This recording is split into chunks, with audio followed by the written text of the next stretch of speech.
नमस्कार, मैं Pintu Sahni, fisherman world news channel में आपका बहुत बहुत धन्यवाद। जी, मैं सबसे पहले फिशरमैन वर्ल्ड न्यूज के सभी दर्शकों को मैं नमस्कार। और पहले आप ऐसे पत्रकार महोदय हैं कि जो हमारी बाइट को ले रहे हैं और जनता के बीच इस वीडियो के माध्यम से पहुंचाएंगे। मैं आपका भी बहुत बहुत धन्यवाद करना चाहता हूं। बहुत बहुत धन्यवाद। अब हम आपसे विस्तार से बात करते हैं कि मैंने सुना है कि जो जिला पंचायत सदस्य प्रत्याशी में आप उम्मीदवार के तौर पे आ रहे हैं, तो इसके बारे में थोड़ा सा हम आपसे ये जानना चाहेंगे, जो आप कहां से लड़ रहे हैं और वहां कितने ग्राम सभाएं हैं, इतना। सबसे पहले मेरा नाम राज कपूर निषाद है और मैं बहुजन समाज पार्टी का समर्पित उम्मीदवार के रूप में वार्ड नंबर 26 की देवतुल जनता के बीच अपने आप को महसूस कर रहा हूं। और हमारे वार्ड में कुल 28-29 गांव है, जिनमें हमारे पार्टी का 6 सेक्टर आता है। 6 सेक्टर का नाम नौसड़ आंशिक है, छपिया आंशिक है और बाघागाड़ा पूरा है, और आपका यहीं हरदिया आंशिक है, और एक वार्ड आपका कलानी पड़ता है, जो सेक्टर पड़ता है पूरा है। इस पूरे कार्यकर्ताओं से हम लोगों की डेली बात हो रही है, और जिस दिन हमारे पार्टी का निर्णय हो जाएगा कि राज कपूर निषाद चुनाव लड़ेगा, तो राज कपूर चुनाव मैदान में आएगा और पूरा कमर कस कर आएगा। अब आपसे हम ये जानना चाहेंगे कि जो आप वार्ड नंबर 26 में जिला पंचायत प्रत्याशी के रूप में आप चल रहे हैं, तो मुख्य क्या समस्याएं आ रही है, या एक तरह से कहा जाए कि इस वार्ड में क्या ऐसे लोगों की जो जेन्युइन समस्याएं हैं या जो पात्र हैं, वो पात्र होते हुए भी वो चाहे सरकारी योजनाओं की बात किया जाए या जो उनकी जेन्युइन समस्याएं हैं, कहां तक उससे अपात्र अपने आप को पा रहे हैं। सबसे पहले तो मैं आपको बता देना चाहता हूं कि जितने भी जिला पंचायत सदस्य अब तक हुए, ये केवल अपनी क्वालिटी चमकाने के चक्कर में रह गए। किसी भी गांव में आप चले जाइए पत्रकार महोदय, आप इनका शिलापट बोर्ड नहीं पाएंगे। जितने भी हुए जिला पंचायत XYZ तक मैं सबको कह रहा हूं, और ये केवल अपने घर में जीतने के बाद घर बैठ गए, अपने घर की भलाई किए और जनता के किसी भी दुख और सुख में शामिल नहीं हुए। जनता आज तराहीन कर रही है। किसी भी गांव में अगर एक पुलिया अगर बना हो तो जिला पंचायत महोदय बताएं। अगर उनके पैर से किसी भी गरीब का उद्धार हुआ हो तो बताएं आकर कि हमने इस गरीब का उद्धार किया, लेकिन ऐसा नहीं हुआ है। हम जिस गांव से आते हैं उस गांव का नाम शेरगढ़ है, और शेरगढ़ की सम्मानित धरती से शेरगढ़ की सम्मानित जनता ने सारे जिला पंचायतों को थोक में वोट दिया, लेकिन आज तक शेरगढ़ में कोई जिला पंचायत सदस्य ऐसा नहीं है कि एक ठो लाइट लगवाया हो। कोई बता दे।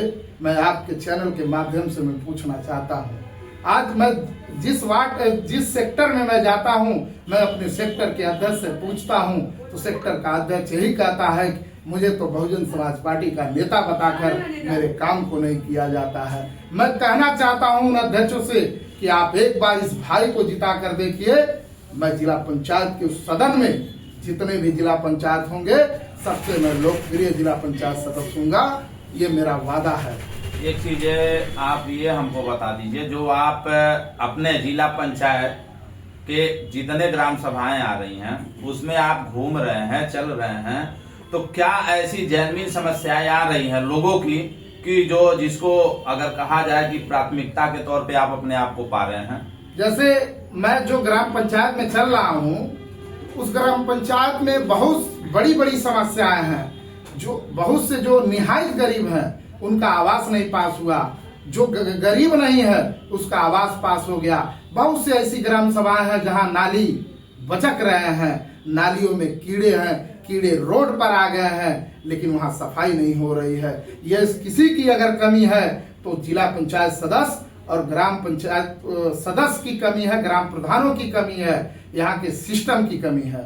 तो क्या अगर कहा जाए कि जो वर्तमान सरकार द्वारा ये कहा जाता है कि जो जैसे साफ सफाई में या कहा जाए कि योजनाओं में कहा जाए कि लोगों तक हम पहुंचाने में सफल हो रहे हैं, तो कहां तक आपको लग रहा है कि जो सरकार द्वारा विभिन्न तरह की योजनाएं आ रही हैं और उसके जो पात्र हैं कौन कौन पा रहे हैं और कहां तक अपने आप में सरकार सफल हो रही है? मैं आपको सरकार की जो योजनाएं आई हैं, ये योजना बहुत तेजी से उछला, जिसको ये आप स्वास्थ्य विभाग में देख लीजिए, जिसका आयुष्मान कार्ड नाम पड़ा, उस आयुष्मान कार्ड से जितने लाभार्थी हैं उनका अगर आंख खुलवाना है तो कह रहा है डॉक्टर कि इसमें 25,000 का ही लेंस पड़ सकता है, 50,000 का लेंस नहीं पड़ सकता। ऐसा कुछ उसमें नियम नहीं है, जो कि उस कार्ड पे 5 लाख की दवा मुफ्त है,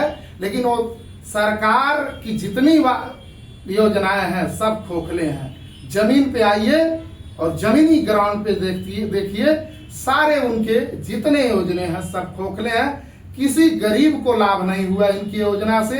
हाँ, एक लाभ तो हुआ है जरूर, जो मुफ्त में राशन बांट रहे हैं, लोगों को गुलाम बना रहे हैं, मानसिक गुलाम बना रहे हैं। और मैं बताना चाहता हूं, जो इनका चावल है उसमें मैं आपको दिखा दूंगा आपके चैनल के माध्यम से, उसमें जो सफेद बालू है उस चावल से बालू निकलने का काम हो रहा है।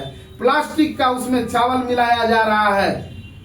ये कौन सा न्याय कर रहे हैं गरीबों के साथ? उनके गरीबों को खिलाकर उनको कैंसर बना रहे हैं, उनके पेट में उनका लीवर खराब कर रहे हैं, उनके ब्लड को खराब कर रहे हैं, तो खुद ये मरीज बनाने पे तुले हैं। क्या एक चीज और आप मुझे बताइए कि जो ये आपके जिला पंचायत अंतर्गत जितने मौजे आ रहे हैं, क्या वहाँ जो प्राथमिक विद्यालय हैं, आंगनबाड़ी, स्वास्थ्य की बात किया जाए कि ये कितना बेहतर अपने आप को आप पा रहे हैं और कैसा होना चाहिए? क्योंकि अभी सरकार कुछ दिन पहले जो प्राथमिक विद्यालय है उसको मर्जर करने की बात कर रही थी, यानी जो अगर कहा जाए जो गरीब के बच्चे हैं उनको शिक्षा से दूर करने की एक तरह से कहा जाए बात की जा रही थी। तो आप कहां तक सरकार के योजनाओं से, मर्जर से कहां तक आप सहमत हैं? और दूसरा एक चीज और मुझे ये बता दीजिए कि जो आपके प्राथमिक विद्यालय हैं और जो आंगनबाड़ी स्वास्थ्य की बात किया जा रहा है, यहाँ क्या समय से लोग पहुंच रहे हैं? समय से लोगों को जो उनका कर्तव्य है, क्या कर्तव्य को निभा रहे हैं कि नहीं निभा रहे हैं? सबसे पहले आपने मर्ज की बात किया है तो उनकी दवा की भी बात होनी चाहिए। मैं आपको बताना चाहता हूं, जितने सरकारी विद्यालय हैं उनमें राष्ट्रीय गान नहीं बोला जा रहा है। आज के दिन इतना शक्ति हमें दे दो दाता, मन का विश्वास कमजोर ना हो। ये बताइए, दाता से मन का विश्वास कमजोर नहीं होगा? अरे बच्चे के पास अगर ज्ञान नहीं रहेगा, बुद्धि नहीं रहेगा, मैं आपके चैनल के माध्यम से कहना चाहता हूं, वो बच्चा कभी अधिकारी नहीं बन सकता। जितनी ये सरकार की अगर कमियां देखी जाए तो सबसे पहले शिक्षा को इन्होंने खोखला करने का काम किया। नेता को 10 गनर दे रहे हो और एक विद्यालय में आप 5 अध्यापक नहीं दे पा रहे हो। क्यों मर्ज किया जा रहा है? ये आप अपनी कमियां छुपाने के लिए मर्ज कर रहे हैं। पहले के जमाना जो अभी मैं बता रहा हूं, 2006, 2007, 12 तक की मैं घटना बता रहा हूं। जब तक मैं ग्राम पंचायत के विद्यालयों में मैं शिक्षा ग्रहण किया हूं, मैं आपको बताना चाहता हूं, उसमें पढ़ाई 1 नंबर होती थी, सारे अध्यापक आते थे। लेकिन आज क्या इनके पास सिस्टम कम हो गया? एक विधायक को 4-5 पुलिस दे रहे हो आप। 140 बच्चों को 6 अध्यापक नहीं दे पा रहे हो। दूसरा सवाल मैं आपसे बताना चाहता हूं और सरकार से कहना चाहता हूं, जो आपने कहा है कि शिक्षा, ये बताइए, एक कलम पर टैक्स लगा दिया गया, कॉपी पर टैक्स लगा दिया गया, तो कहाँ गरीब बच्चा पढ़ पाएगा? पत्रकार महोदय, ये बड़ी चिंता की बात है। ये सरकार की सारी वादाएं खोखले हैं। इनके नीत और नियत में बहुत अंतर है। ये काम करने वाले लोग नहीं है। ये केवल जो ये कहा जाता है, कहावत किसी बुजुर्ग ने कहा था, मन में राम बगल में छुरी, ये वही हैं। मंच से तो राम का नाम लेंगे, लेकिन मन में इनके, बगल में इनके छुरी रहती है। सबके अधिकारों को, SC ST OBC के अधिकारों को इन्होंने हनन किया है। आप बताइए, आज OBC समाज का आरक्षण काट कर फॉरवर्ड को दे दिया गया, EWS बनाकर उसको भर्ती, जो हमारा जो OBC कैटेगरी का जो भर्ती 122 अगर किसी में निकलता है तो 122 सम्मान में भी निकलता है। ये कितना बड़ा अन्याय है। अगर आप पिछड़ों के साथ न्याय करना जानते हैं तो बताइए। आपकी अगर कहा जाए कि आप जिला पंचायत सदस्य प्रत्याशी हैं, आपकी प्राथमिकताएं अगर कहा जाए, मुद्दाएं जो है वो क्या है, उस मुद्दा को लोगों के प्रति जा रहे हैं, कौन सी मुद्दाएं लेके जा रहे हैं आप? पहला मेरा मुद्दा यह है कि समाज का वो भी बच्चा पढ़ेगा जिसके घर 1 रुपया नहीं होगा। वही शिक्षा मैं उसको दिलाना चाहता हूं जो शिक्षा अमीरों के लड़के पाते हैं, जो अमीरों के लड़के एसी में बैठते हैं। मैं गरीबों के बच्चों को एसी में बैठाकर उनको शिक्षा दिलवाने का काम करूंगा। यहाँ तक जिला पंचायत के अंतर्गत जितने भी विद्यालय हैं सब में कंप्यूटर लगवाकर उनको हाई शिक्षा देने का काम करूंगा। और सुबह अगर 10 बजे स्कूल खुलता है तो उनको हर विद्यालय पे मैं अध्यापक को कहना चाहता हूँ आपके चैनल के माध्यम से कि उनको 9:30 बजे विद्यालय पे उपस्थित हो जाना है, नहीं तो मैं क्लास लगाने का काम करूंगा। और मैं जनता की हर समस्या को, महीने में 4 इतवार पड़ता है, मैं SDM से जाके बात करूंगा, मैं जिलाधिकारी महोदय से बात करूंगा, मैं थाना अध्यक्ष महोदय से बात करूंगा कि मैं अपने वहां जनता दरबार महीने में 4 बार लगाऊंगा। मैं अपने घर पे जनता दरबार नहीं लगाऊंगा। मैं जिला पंचायत के बीच में जो क्षेत्र पड़ेगा हमारा, मैं उस विद्यालय पे जनता दरबार लगाने का काम करूंगा। और ऑन द स्पॉट जो भी मामले होंगे वहां निस्तारण कराने का काम करूंगा। लायर वकील भी बुलाने का काम करूंगा कि यहाँ जितनी भी समस्या है महोदय आप देख लीजिए, और इस मामले का निस्तारण यही हो जाना चाहिए। इसका मतलब ये है कि जो आप अगर कहा जाए बात कर रहे हैं, वो बातें जिला पंचायत सदस्य का न होते हुए विधायक सांसद का होना चाहिए। जो संसद में वर्तमान में देखा जाता है, आरोप प्रत्यारोप चलता है। जैसे आपने शिक्षा की बात कहा है, तो हाईटेक बनाने के लिए इक्वालिटी, समानता की बात आपने कहा है। तो ये कब संभव होगा कि जब आप कहीं न कहीं संसद में 1 नेशन 1 बुक की जब बात आएगी, तब या तो वह संभव है।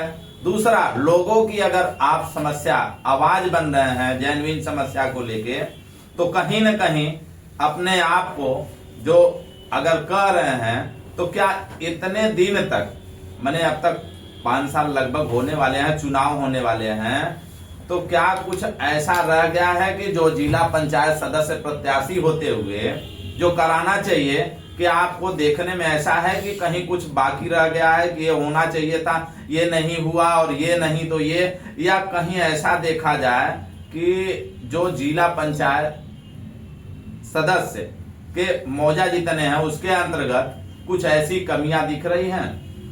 मैं आपको बता देना चाहता हूं कि मैं सारे लोगों से कहता हूं कि आप 12 बजे रात को अगर टेलीफोन राज कपूर निषाद को लगाओगे तो आपके हर दुख में राज कपूर निषाद 12 बजे रात को खड़ा हो जाएगा। मैं किसी से डरने वाला व्यक्ति नहीं हूं, मैं आपको बता दे रहा हूं। अरे मैं उस अंगारों पे चलने का काम करता हूं कि जिस अंगारों पे कोई चला नहीं हो। आपने जिला पंचायतों का जिक्र किया है, तो ऐसा कोई जिला पंचायत नहीं है कि पूरा काम किया हो। एक भी काम नहीं किया है महाराज। मैं तो देखा हूं क्षेत्र में चल के। आपको मैं बता देना चाहता हूं कि मैं ना कुछ रहते हुए, यही जमीन निषाद की हत्या हुई थी, उस आंदोलन में मेरे गूगल पे मेरे जो कि यूट्यूब आईडी पर वो वीडियो पड़ी है। आपको मैं बताना चाहता हूं पत्रकार महोदय कि क्षेत्र की बहुत सी बड़ी बड़ी समस्याएं हैं। आपको यही देख लीजिए, एकला में सरकार द्वारा उस जमीन को अधिग्रहण किया जा रहा है, लेकिन मैं कहना चाहता हूं आपके चैनल के माध्यम से कि वहां 4 गुना हमको नहीं चाहिए। आप हमारे जमीन का 4 गुना जमीन कहीं दे दो। ये तो सरकार के नियम में है भी। आप मेरी 4 गुना आय मत दीजिए हमको जमीन का, लेकिन हमको 4 गुना जमीन दे दीजिए। क्या आप दे पाएंगे? नहीं दे पाएंगे। इस नाते नहीं दे पाएंगे। अगर दे देंगे तो गरीब अमीर हो जाएगा, और जब अमीर होगा तो मुझसे सवाल करेगा। समस्या ये है यहाँ। आपको बता दें, ये राज कपूर जी थे। इनसे विस्तार से बातें हुई। विस्तार में अगर कहा जाए, इन्होंने बहुत से समस्याएं, शिक्षा, चिकित्सा, रोजगार जैसे तमाम योजनाओं को लोगों तक पहुंचाने का काम करेंगे। इसी के साथ बहुत बहुत धन्यवाद।